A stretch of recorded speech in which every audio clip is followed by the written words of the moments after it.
Minnesota Fighting Vikings offensive line has been an issue for a decade plus, and during his time in purple, Kirk Cousins has had less protection than MTV's Teen Mom. But now, knocking on all the wood, the Vikings may finally have some decent pass blocking in front of number 8. And I know, there, you just jinxed it. But if you think for 1 second that some jabroni in his basement talking ish is all of a sudden going to make Brian O'Neill play bad? Nah.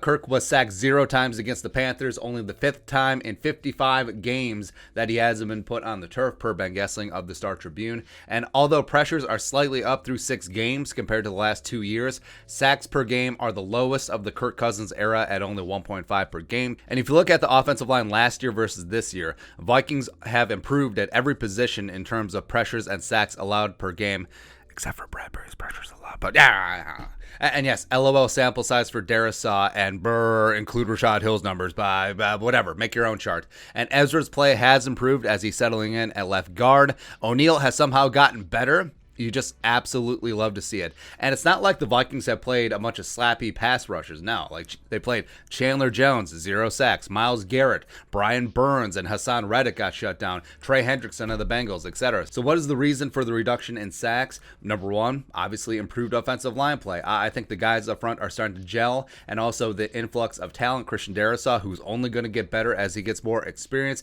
He's a first-round pick for a reason. Glad that groin is revved up, ready to go. I think Darisaw and O'Neill could be the Vikings' bookend tackles for a long time. And I think Phil Rauscher deserves a lot of credit, the offensive line coach, taking over for Rick Dennison, who got promoted. Basically fired, whatever. Number 2, Kirk Cousins does deserve credit, where I think that he will never be this guy with 100% pocket awareness. I think he'll never be a Tom Brady or a Joe Montana. But that internal clock is speeding up, and I think that he is making decisions quicker. And with Cousins, a lot of the sacks, a lot of the pressures did come down to Cousins holding on to the ball too long. Like maybe he was hesitant to make a throw, maybe the receivers weren't getting separation downfield, or maybe he was just like, I can make something happen. Either way, it is speeding up to a degree this year. And number 3, Clint Kubiak. I think that minus the Browns game and minus the Bengals game when they were in 3rd and forever, I think that Clint Kubiak is calling much better games, getting the ball out quick and doing the things that Kirk Cousins does well. Play action, 3-step drops, as opposed to straight 5 and 7-step drops, which are hallmarks of the Norv Turner offense. And it just puts your quarterback out there and just like, edge rushers, hey, pass rushers. They're not going to run.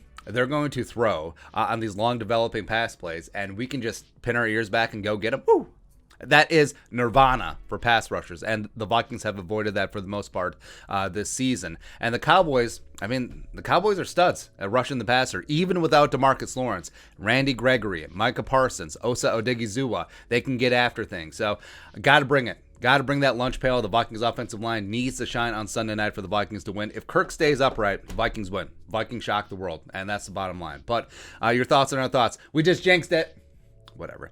Why has Kirk Cousins not been sacked so much this year? It's kind of nice. Let us know in the comment section below. Subscribe for daily Vikings takes. Want to support that work? Venmo. Pay that man his money. But until next time, Skol, production value.